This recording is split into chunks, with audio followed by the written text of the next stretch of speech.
So last time we left off, we were talking about resonance and how to draw these structures, okay? And so we were saying that the best resonance structure for something like this would be all three of these structures, okay, that you would show.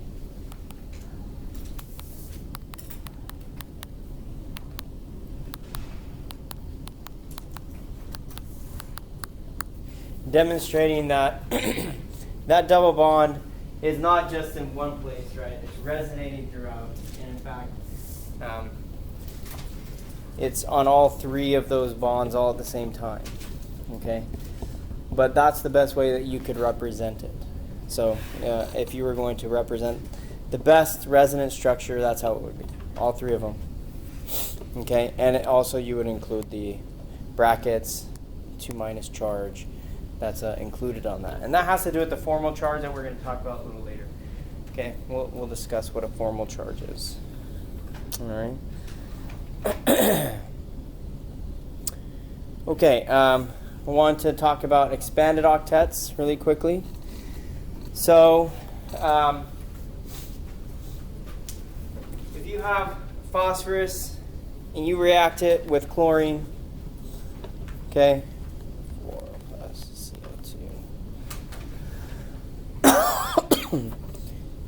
you're going to produce two different products.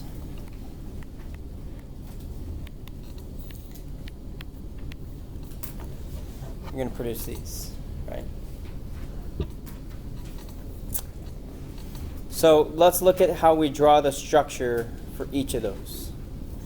So PCl3, phosphorus, Cl3. So here for phosphorus we have 5 valence electrons. For chlorine you have 7. 7 times 3 is 21. That's 26 valence electrons on our structure. We start out with phosphorus surrounded by 3 chlorines. We put 8 valence electrons onto each of the elements. Okay, so this is my beginning structure. The question is, do I need to manipulate it? 8 times 3 is what? That's the one surrounding it. So 24, but then there's also 2 electrons on the central element, so that's 26. There's 26 on this structure. So 26 electrons here, 26 valence electrons here. Everything's following the rule of 8. It's a good structure. Okay? Now let's look at PCl5.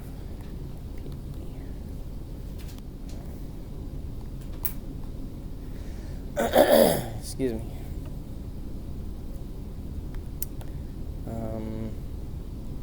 7 times 5.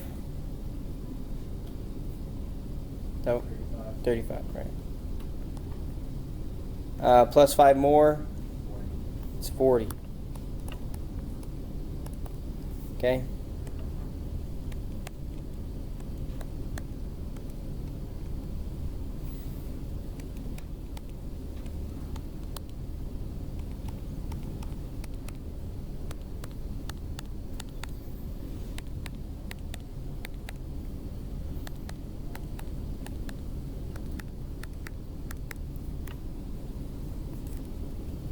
Okay, 8 times 5? Yeah. Why is it 26 and 40? Why is what? I'm sorry? Like, where did you go from 21 to 26? This is Cl3. This is Cl5. But I don't get where'd you get the extra 5 valence electrons From phosphorus? Oh, 35 plus 5. 21 plus 5. okay, so you're just saying, okay. I'm just adding those together to find the total valence electrons in the structure. Okay, so 8 times 5. There's 5 chlorines surrounding. Each one has 8. So that's 40, right? So I want 40. I have 40. So the question is, well, wait a second. Phosphorus is not doing what? It's following the rule of 8, right? So the other question is that okay? Is it okay for phosphorus not to follow the rule of 8? And from what I've told you so far, no, that wouldn't be okay. However, there are exceptions to the rule of 8. And phosphorus can be one of those exceptions. And this is what we call an expanded octet. Okay? So we do get these two products because phosphorus can have an expanded octet. And so what is an expanded octet? An expanded octet is the consideration of the d electrons. So phosphorus is found in the third energy level. Okay? And it's in the 3s, right? So we haven't gotten to the 3d. We're still in the third energy level, and the third energy level has how many sub-energy levels? Somebody said it, I thought. 3. Has 3 sub-energy levels. What are they? S, P, and D. S, P, and D, right? So even though phosphorus does not have electrons in the D, it still has a D, right? It has a D, it's just, it doesn't have any electrons in it. So because it has a D sub-energy level, what phosphorus can actually do is it can actually put electrons into its D. So it has 5 valence electrons, right? Only 3 of those. Okay, so if we drew the energy diagram of the 3s for phosphorus, 1, 2, 3, 4, 5. Oops. That's not what I meant to do. I'm sorry. It has the 3s, 3s, and the 3p, 1, 2, 3. So it has 3 available in its valence shell. It has a paired, right? A pair of electrons here that cannot bond anything. And then it has 1, 2, 3 free electrons. Okay? Now, something that phosphorus can do is because it has a D, the 3D here, okay, is it can spread all 5 of its electrons out so that it could look like this. Now how many things could it bond to? 1, 2, 3, 4, 5.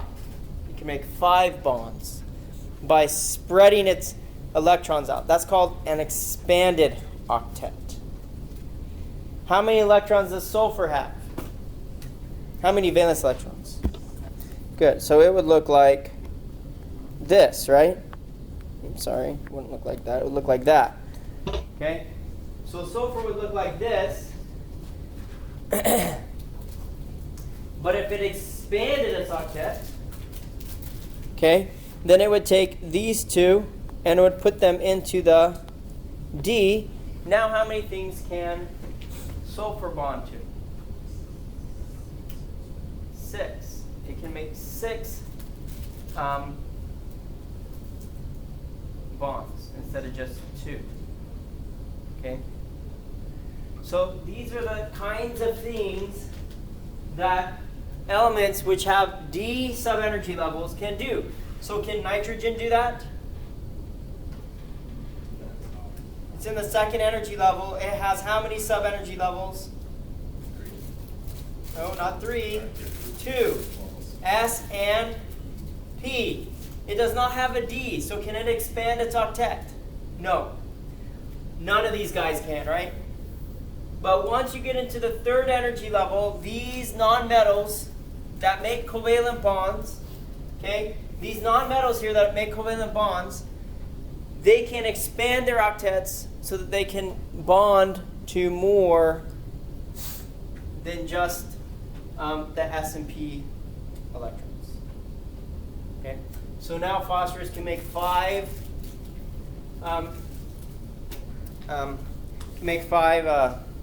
bonds, and sulfur can make 6. Okay, making it so that it can expand that octet. Now sometimes you run into the situation like this.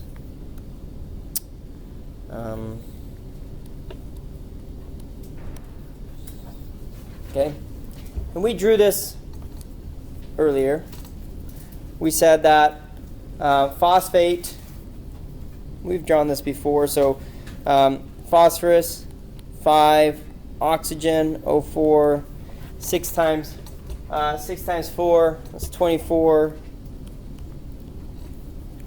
So that's 29 plus 3, 32 valence electrons. Okay? So then we say phosphorus surrounded by oxygen, surrounded by oxygen, surrounded by oxygen, surrounded by oxygen.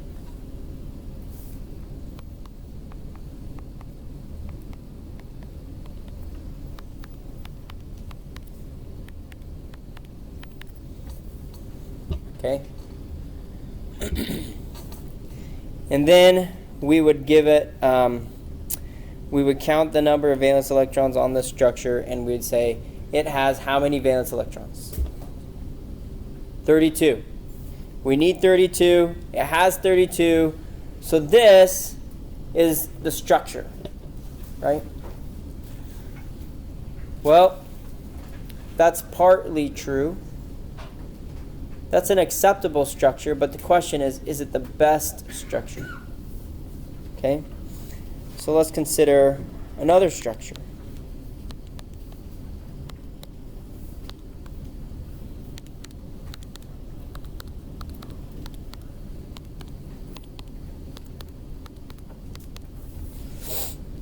Okay? How many valence electrons are in the structure that I just drew of phosphorus? There's also 32. Could phosphorus potentially have this structure? After what we've just learned, is that a possibility? Yeah, that's a possibility, right? Because normally we'd say 2, 4, 6, 8, 10, 12. Can't do that. But now we've learned that phosphorus can take its electrons and spread them out into that D. Yeah? Can they do that though? Because I thought you only have 5 pairs. Well, but it picked up extra electrons. Right? This is a 3 negative charge. That means it has 3 extra electrons than it should have. Where are those 3 extra electrons? Okay? So they're contributing to that expanded octet. Some of them. Okay? So, but phosphorus has the capability to have electrons in the D. And it has 5D subenergy levels. 5D orbitals. So, it can expand all the way through there. So, this is a potential possible structure for phosphorus. So, ultimately, the question would be, which one's better? And we're going to learn which one's better. And that would be based on something we haven't learned yet, which is formal charges. Okay? And formal charges are looking at the charges of each individual element and how they contribute to the overall charge of this structure. So for example, I'll just show you right here, these oxygens each have a -1 charge. And this phosphorus has a +1 charge. 4 negative charges and a +1 charge give you what? A -3 overall charge, which is what phosphorus PO4 3- has, right? Phosphate has that 3 negative charge. These ones would be at 0.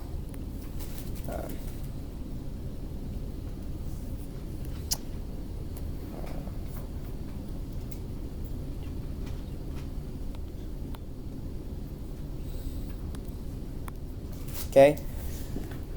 And in this structure, these 2 oxygens have -1 charges, and the phosphorus has a -1 charge based on the number of bonds it's making.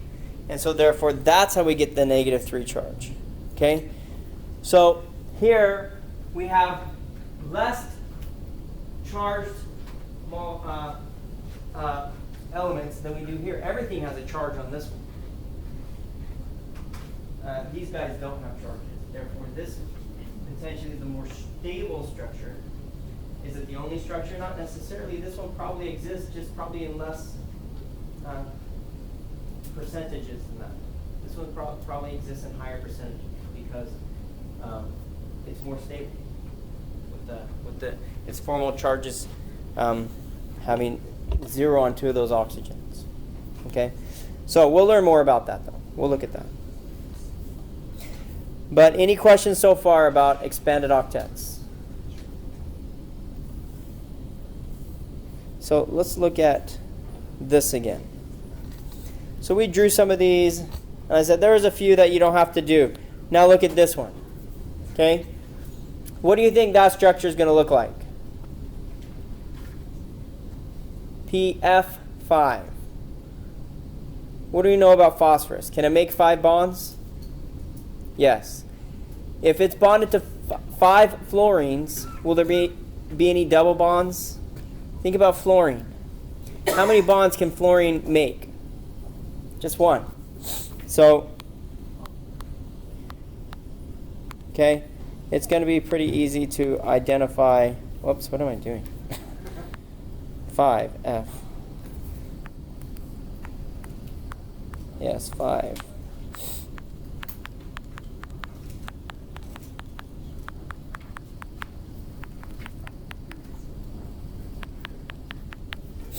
Okay? So this will be our structure for PF5. SF6, same kind of thing, right? Sulfur making 6 bonds. Each fluorine can only make a single bond, no double bonds. Okay? So we can identify that structure pretty easy. Let's look at number 9 though. Okay? Sulfur, 3 oxygens. So 6 times 4 is 24, right? So 24 valence electrons.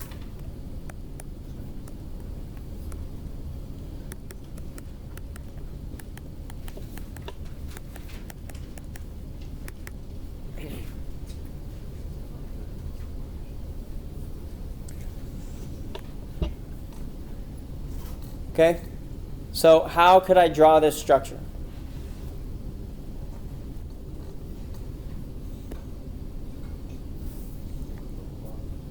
So I could make a double bond here, and I could remove electrons from there. Now I have 24 valence electrons, right? Okay, so that's one way. Is there another way I could draw it?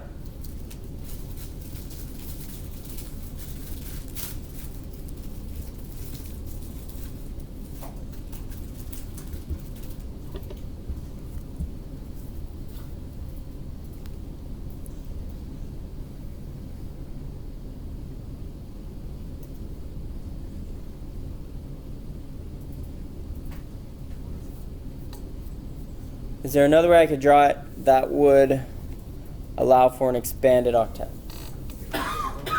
What's that? Okay, we could try that.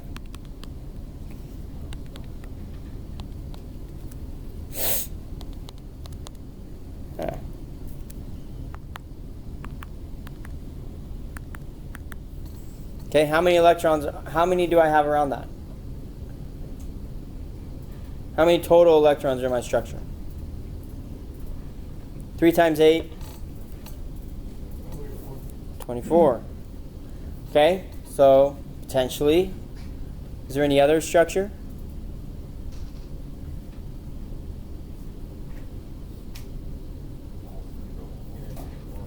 There we go.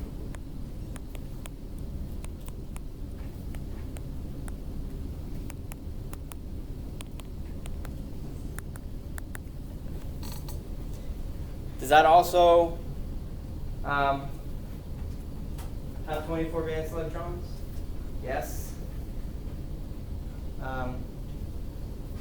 4, 6, 8, 10, 12 electrons are on sulfur. Is that okay?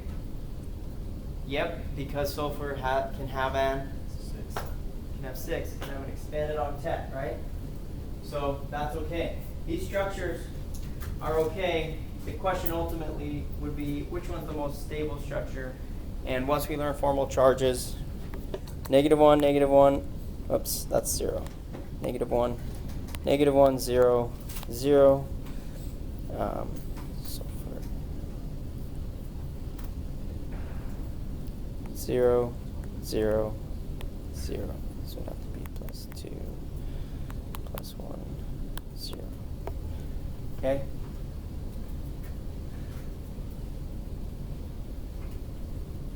So here we have everything has a charge except this oxygen on this one. Here, these two are not charged, but these two are. Okay? And here nothing has a charge. So ultimately, we'd ask which one's the most stable.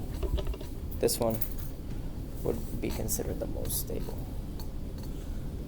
because it has the lowest formal charges. Okay. So a number of these, especially the sulfur, the phosphorus ones, could be redrawn to give them a more stable structure than what we did earlier. These ones cannot have expanded octets because they don't have a D subenergy level to expand their electrons into. Okay? So you would just have to draw them in one way, and that's it. That's all you could do. All right, now let's talk about valence shell electron repulsion. Okay? And VSEPR allows us to predict the shape or the geometry of a molecule. After we've drawn it, we ask ourselves, what is its shape? What is its geometry? How does it look? Okay? And if we understand a few principles, we can predict those. Okay? So, considering BeH2 here, okay? So, beryllium, actually this is another good thing to bring up. So talking about exceptions to the octet rule, so we've talked about octet. You need to have 8 valence electrons around your elements, and then you have a stable element. Some of them can expand their octet. Well, can any of them have less than an octet? And the answer to that is yes. Okay? Carbon has 4 valence electrons, right? So carbon is actually the first element on the periodic table that can have an octet. Because it has 4 valence electrons, it can make 4 bonds, which gives it the ability to satisfy that octet. Look at boron. Boron only has 3 valence electrons, right?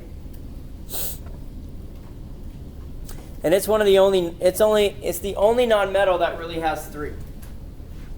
Anything else under it that has 3 valence electrons is a metal. So nothing else here would actually make covalent bonds. They would all make ionic bonds, etc., etc. Okay, potentially, I guess you could form some covalent bonding, but mostly you would form ionic bonding between the metals, the nonmetals. Okay, but boron here is the only nonmetal, really the only nonmetal that would form covalent bonds with these other nonmetals that has 3 valence electrons. So because it has 3 valence electrons, it can only have how many electrons around it when it bonds. So it can make 3 bonds. How many electrons is that? So that's only 6, right? So boron cannot satisfy its octet. Just can't do it. It does not have sufficient electrons to do that. So any element that comes before carbon, if it ever made a covalent bond, lithium most likely would not. Helium's inert, it's not going to. Hydrogen does, right? And how many bonds can hydrogen make? 1, because it only has 1 valence electron. Can it satisfy its octet? Nope. It can only make a single bond. It cannot satisfy its octet. So it is an exception to the rule of 8. Beryllium, like we see here, beryllium in some situations does make covalent bonds, and it cannot satisfy its octet because it only has how many valence electrons? 2 valence electrons. It can only have a total of how many valence electrons after it has bonded? Just 4. Okay, so that's what we see here. This Be has 4 valence electrons. Each bond here represents 2 electrons. It has no lone pairs on the central element, right? And for what we're talking about with this VSEPR theory, the lone pairs on the central element are what determine the shape of your molecule. Okay? So look at beryllium here. It can only make 2 bonds. It cannot have a full octet because carbon's the first one that can. So anything that becomes before carbon cannot. So this boron can only have 3 bonds. Beryllium can have 2. Hydrogen can have 1. Okay? So BeH2 would have no lone pairs on the central element. Now those elements surrounding Be, they would spread themselves in all directions around that central element, which is spherical. They would spread themselves out as far apart as they can get. Okay? Because these guys are repelling each other. If you push them next to each other, they'll just push back away from each other. And they'll get away. Okay? So, let's see. I'm going to pull something up here.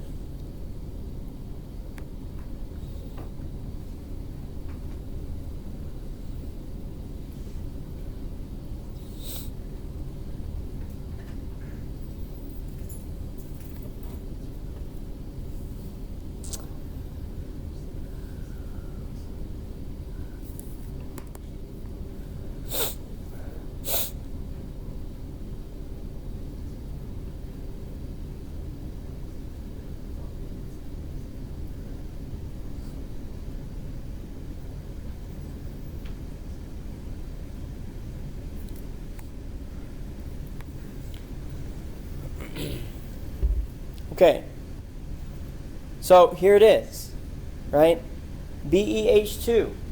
You have a central element surrounded by these 2 other elements. And if I push them, if I try to push them next to each other, they will just repel and get as far away as they possibly can. Okay? What would you say the shape of that is? Linear. That is a linear molecule. Okay? So here if I turn on the molecular geometry, certainly it is in fact linear. This is a linear molecule. Okay? So if ever you are bonded to 2 things and you don't have lone pairs on your central element, that will allow for that molecule to be linear. Now, what if you did have a lone pair on the central element? Now look at it. What happened to those 2 things that are bonded? See what happened to them? They got pushed down because this lone pair right here, this lone pair is also now contributing as a factor around the central element. So everything, once again, is trying to get as far away from one another as they possibly can. They're trying to push away from each other as far as they possibly can. Okay? And they can only push so far without interacting more or less with the next one around it. Okay? So now, look at the shape of this one. If you consider the lone pairs, okay, what kind of shape are we looking at here? What's that? Okay, if we don't consider the lone pairs, then we would say this is a bend. But what about if we do consider the lone pairs? What's kind of the shape of that? Kind of a triangle. Okay? We say that it would be trigonal. And it's a flat triangle. So if I pull these lone pairs up here, right? It's flat. It's perfectly flat. It's a triangle. We would say that it is trigonal planar. So considering this, I would say it is trigonal planar. Not considering this, okay? So if I hide the lone pairs, now what's the shape? Now it's bent. And that's how I would describe this. I would say this is bent. Those two things that were bonded got pushed down, and now it is a bent geometry. Okay? So there's linear, trigonal planar, and the last one would be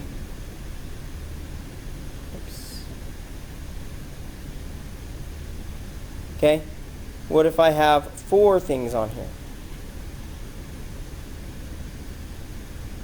Okay. 2 lone pairs and 2 bonded atoms. My molecular geometry is still bent because if I couldn't see those, that's what it would look like. It would still look bent. Okay? But if I'm considering the geometry with the electrons, then we say that it looks like, it kind of looks like a pyramid shape. Okay? But instead of a pyramid shape, we describe it as a tetrahedron. Okay, we say it's tetrahedral. So the electron geometry here is tetrahedral. So this shape, whenever we see it, we say that that's a tetrahedral geometry. But this is a great example of water. Water has 2 lone pairs and is bonded to 2 hydrogens. So here's the 2 hydrogens bonded to the oxygen, okay, and it has 2 lone pairs. So the electron geometry here would be tetrahedral, but the molecular geometry would be bent. Okay, so if we pull off, if we can't see those, then we just see the bent electron molecular geometry, right? If we add them back, we can see that it's a tetrahedral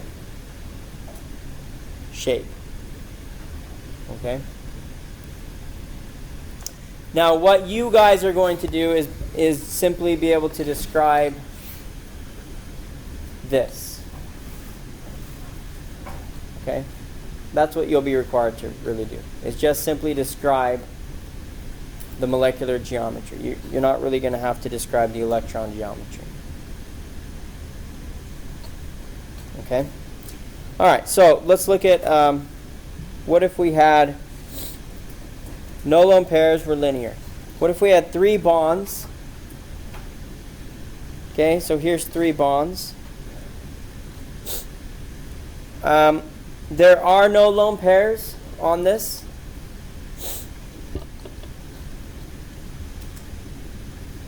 So how do we describe it? You have 3 bonds here. It's making that trigonal shape, right? And it is flat. Trigonal planar. So it is a flat triangle, as we can see here. It's just a flat triangle. Everything's getting away from one another as far as they can. This is where they end up when they do that. Now, if I add a lone pair, what's the electron geometry now? Tetrahedral. Once again, it's tetrahedral.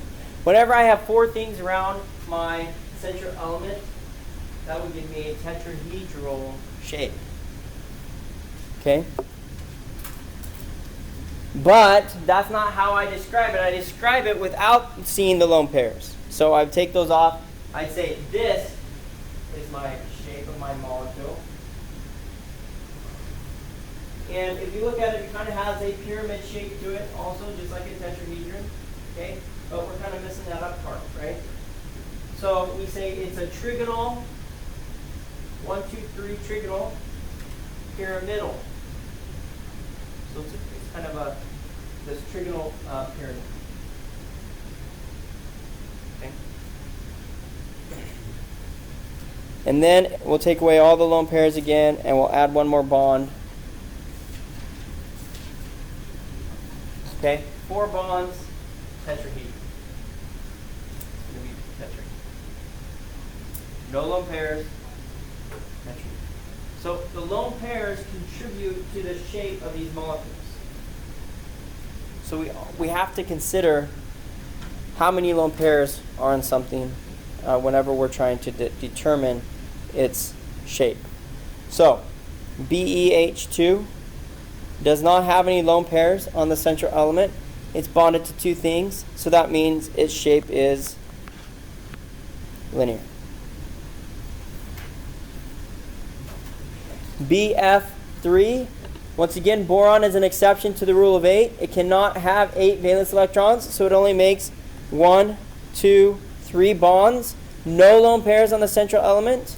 So what do? I describe it as a triangle. So it's trigonal. Anytime I have 3 bonds, it's always trigonal something. What is this one? Trigonal what?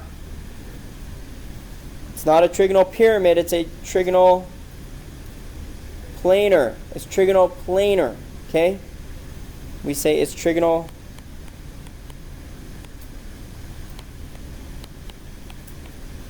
planar. I make 4 bonds, no lone pairs. Okay?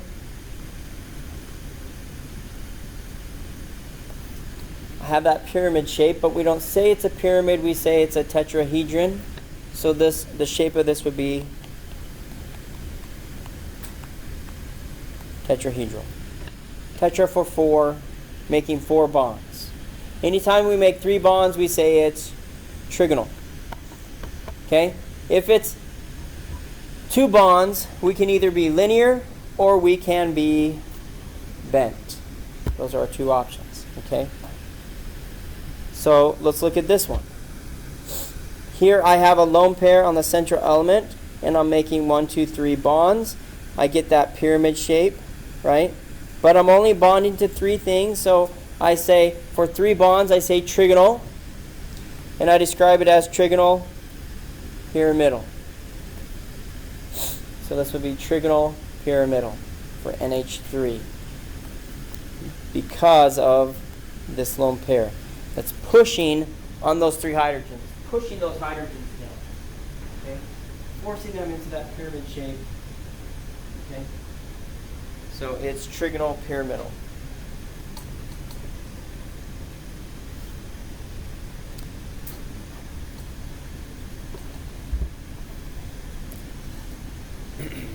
Okay, so we're kind of summarizing. We're at the Lewis structure. If you're 2 bonds, you're linear with no lone pairs. Okay, so if there's no lone pairs on the central element, then you're either linear, trigonal planar, or tetrahedral. Okay, if you're making 4 bonds, no lone pairs, tetrahedral. 3 bonds, no lone pairs, trigonal planar. 2 bonds, no lone pairs, you are linear. Now, what if you only had made 1 bond? 1 molecule bonded to another molecule. What do you think that shape is? Does it matter how many lone pairs I have? Would it change the shape? Nope, it would still always be linear, no matter what. So if you're only making 1 single bond, it's always linear. There is no central element, so you don't have to try to consider what how does the central element and the valence electrons around it change that shape? So let's look at it here. So if I only had one bond, okay, see, I'm linear, I'm still linear, I'm still linear. So I can't be anything other than linear, right? If I'm only making a single bond, I can only ever be linear. There is no central element. This would be a good example of HF, hydrogen bonded to fluorine. Fluorine would have three valence, fluorine would make that single bond to hydrogen, okay? And then surrounding the fluorine, you would have 3 lone pairs, like that. But it would be linear. You would say it's linear. There you go. Okay, so predict the geometry of the following compounds. So, go ahead, draw those, and then, well, actually, let's look at this one really quick. Okay.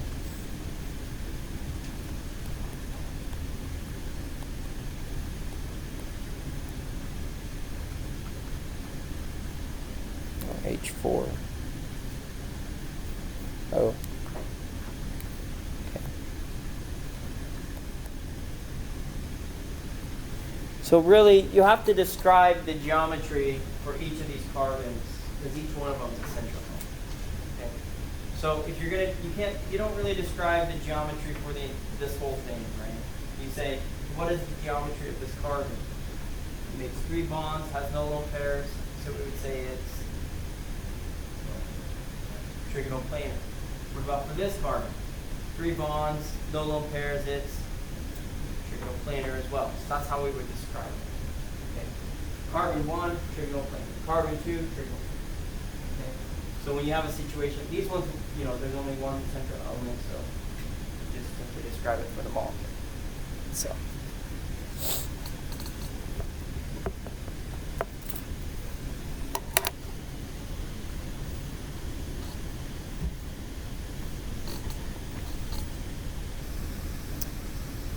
Does this phosphorus,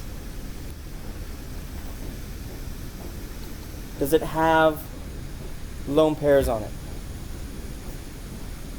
Okay, it does, right? If you have lone pairs and you are bonded to 3 things, what is your shape? It's trigonal. Trigonal what? 3 for trigonal. You have 2 options, planar or pyramidal. Pyramidal, if you have lone pairs, then it's going to force those chlorines down and make that pyramid shape out of it. Okay? If it had no lone pairs, it would just be a flat triangle. Okay? So it's always based on the lone pairs. So because it's P, Cl, Cl, Cl, and there's lone pairs on the phosphorus, okay, I would say that it is trigonal pyramidal.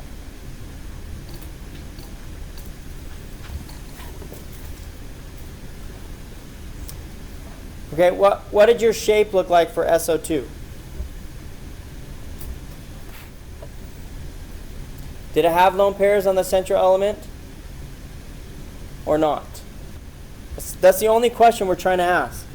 Does SO2 have lone pairs on the central element?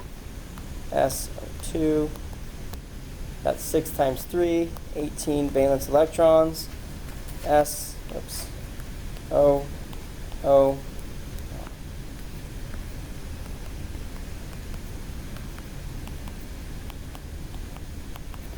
How many electrons are in my structure here?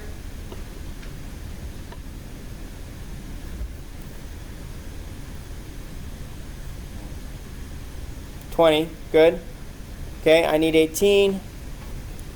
Whoops. So I draw it like this. Yikes. Lost one. Okay. So there, I have 18. Now, let me tell you,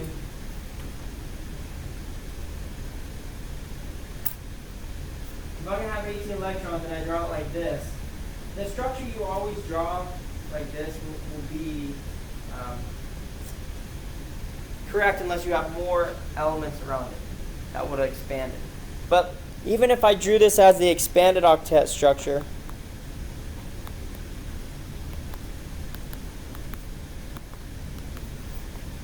okay, same shape, right? So you'll still be able to identify the shape from this structure, okay? Whether it's this one or not. It's the same shape. What shape is it? It's not linear. Look at this. What is that doing? What are those lone pairs doing to those two oxygens? So how do we describe that?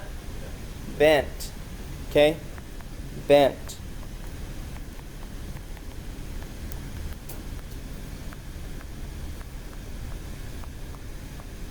Trigonal, pyramidal.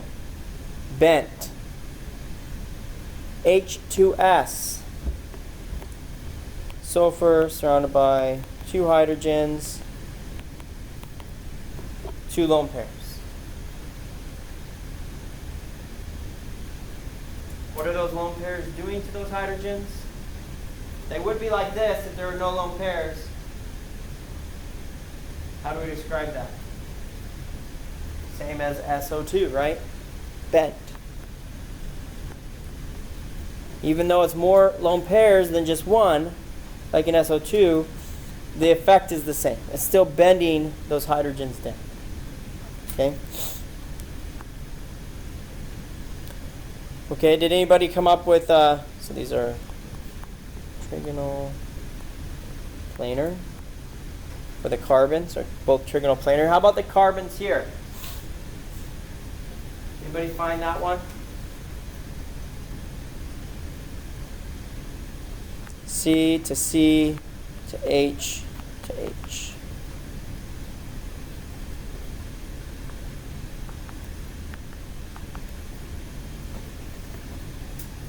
How many valence electrons should we have in this structure? With 2 carbons, that's 4, plus 2 times 2 is 8, plus 2 more is 10. We should have 10. How many do we have? We have 2, 4, 6, 8, 10, 12, 14. So I need to make some bonds here. Could I have an expanded octet on these carbons? Nope, because carbon does not have a D valence or sub-energy level, right? Okay, so now I'm to 12. I was at 14. I make another bond here. Now I'm at 10. What is the geometry of the carbon? This first one. What's the geometry of this first carbon? Linear. What about the second carbon? They're same. It's linear. Both of them are linear, right? They are linear.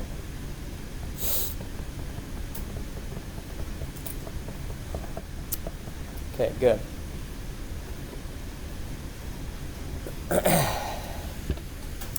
Okay, now let's talk about formal charges. And this is going to help us to determine the best structure of our expanded octet structures versus ones that aren't expanded. Okay? And so there is a formula you can follow, which you're welcome to learn if that's how you want to do it. Okay? The formal charge of an atom in a Lewis structure is equal to the total number of valence electrons minus the total number of non-bonding electrons minus 1/2 the total number of bonding electrons. Okay?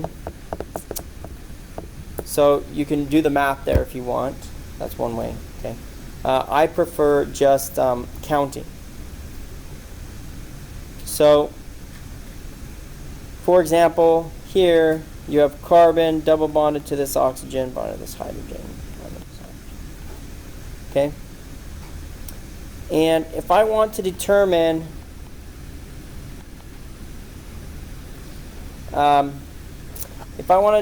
the formal charges here, okay? The total number of valence electrons on a carbon is what?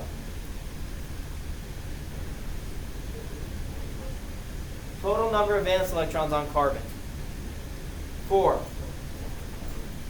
Okay, so we're looking at that, just the 4. It can have up to 8, that's right. But it starts out with, it's contributing to the structure how many valence electrons? 4. Okay. Total number of valence electrons in the free atom is 4. Total number of non-bonding electrons. Non-bonding electrons here are 2. So 4 minus 2. So we're at 2 now. Minus 1/2 total number of bonding electrons.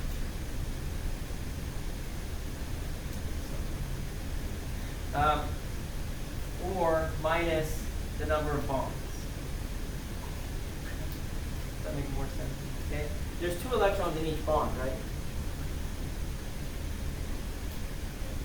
So they're saying 1/2 of the total number of bonding electrons, which is 1, 2, 3, 4, 5, 6, which will give you 3. So 2 minus 3 now is negative 1, right? Okay, so that's how you can get to that negative 1 using this formula. I just simply like to say, okay, I have 4, and I count everything around it. 4, 3, 2, 1, 0, negative 1. Okay, just count everything around it, and that will get you your formal charge. I started at 4 because it's for carbon. Carbon has 4 valence electrons. 3, 2, 1, 0, negative 1. Okay? So, you're welcome to do either one of those. Let's look at this oxygen. Okay? Oxygen has how many valence electrons? 6. Total number of non-bonding electrons. Those are right here. Minus 2. So we're at 4, right? Minus 1, 2, 3 bonds, or there's 6 electrons there. 6 divided by 2 would give you 3, because it's 1/2 of the total bonding electrons. Confusing, right? Okay?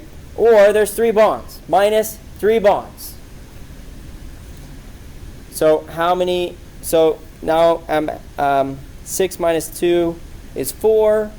Minus 3 more equals plus 1. So that's how I get that formal charge, plus 1. Okay? Now I'm going to show you how I would do it by just counting. I would say 6. I have 6 valence electrons, so I would start at 5. 5, 4, 3, 2, 1. Plus 1. I just count everything around it. I count down. Okay? 5, 4, 3, 2, plus 1. So that's my formal charge of plus 1 on that oxygen. Okay?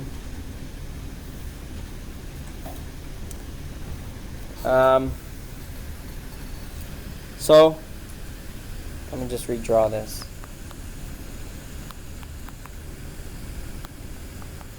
I want to determine the formal charges on these elements. So I've taught you a few methods. You can use whichever method you're comfortable with. The one I'll be using is just counting down. So 6, 5, 4, 3, 2, 1, 0. This oxygen has a 0 formal charge on it. Okay, the carbon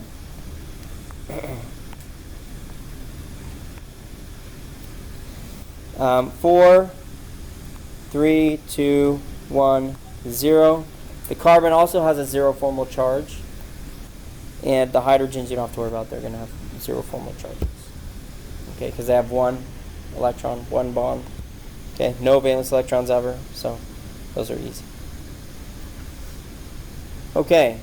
All right. Now we're going back to this.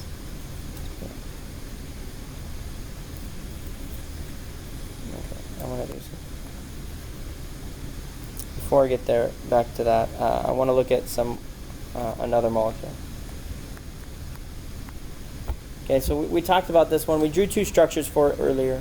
So let's go ahead and look at those again and determine the formal charges for them. Okay, so PO43 minus PO O O O.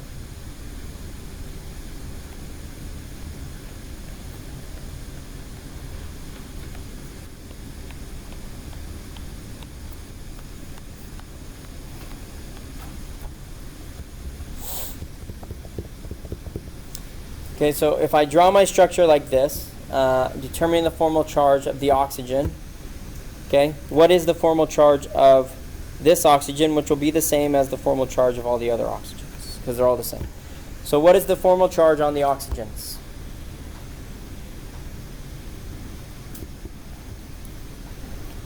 So we have 6 valence electrons, right? We have 4 electron from the non-bonding electrons minus I'm sorry, we have 6 there. We have 6 lone pair electrons from the lone pairs minus 1 bond. That's -1, right? Okay, that's one way. 6, 5, 4, 3, 2, 1, 0, -1. So these oxygens all have a -1 formal charge on them. What about the phosphorus? Phosphorus has 5 valence electrons. It's surrounded by 5 bonds. 5, 4, 3, 2, 1.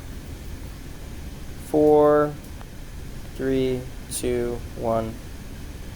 This is +1 on the phosphorus. Okay, or 5 minus 4 would be +1. And there's no lone pairs, so you'll have to count those. Okay? So, when you look at the formal charges, one thing you should do is make sure that they're adding up to the actual charge of the molecule. What is the charge of a phosphate? It's 3 minus. So does that work with what we have here? 4 negative charges, 1 positive charge. Does that give us a 3 negative? Yes. So the formal charges are okay here. Okay.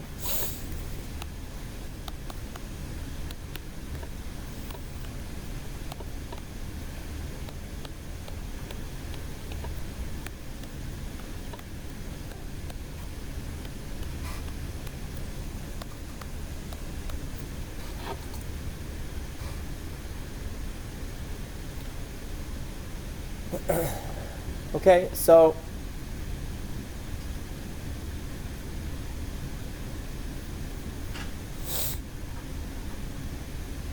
how about here? What is the formal charge of these oxygens? We did that over here. So what are they? 3 lone pairs. This is -1 and -1. What about for these oxygens?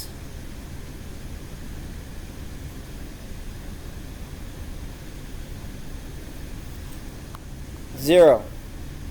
Okay? Those are at 0. 5, 4, 3, 2, 1, 0. So it's at 0. So that would be the same here. What about the phosphorus? Phosphorus has how many valence electrons? 5. 4, 3, 2, 1, 0, -1. Oops. Does that attribute our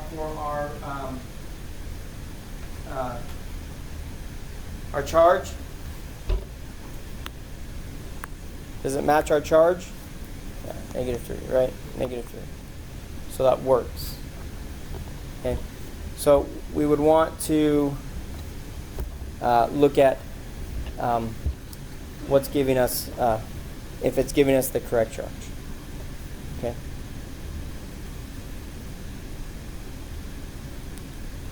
All right. Now, if you had drawn it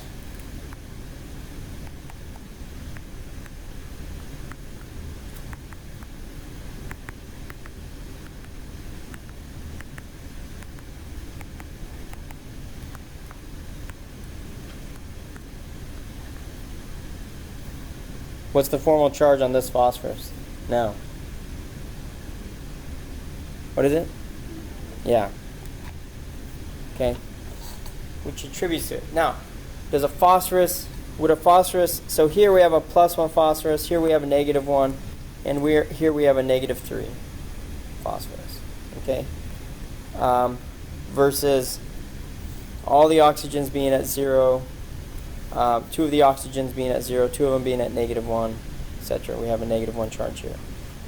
And most likely, this would be your most stable structure because that phosphorus with that -3 charge probably isn't very happy with it like that. Okay? All right.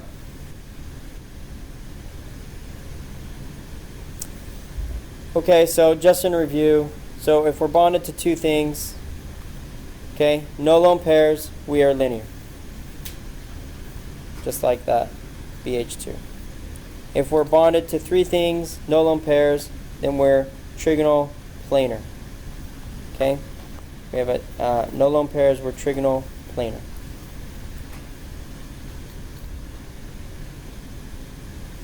If you're bonded to four things, no lone pairs, you will have a tetrahedral geometry. Tetrahedral.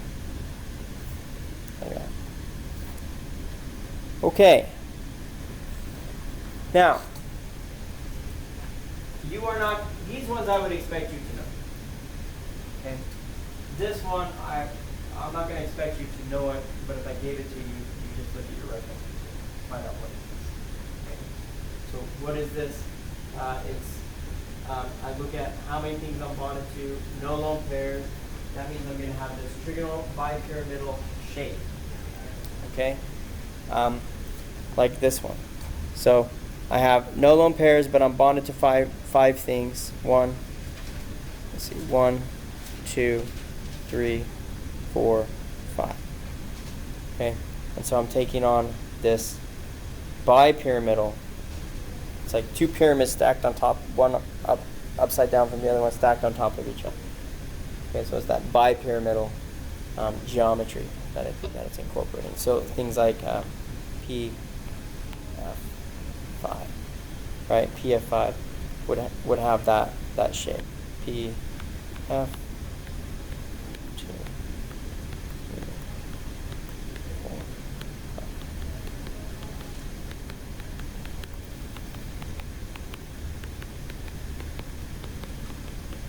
Okay, and we would get that trigonal bipyramidal.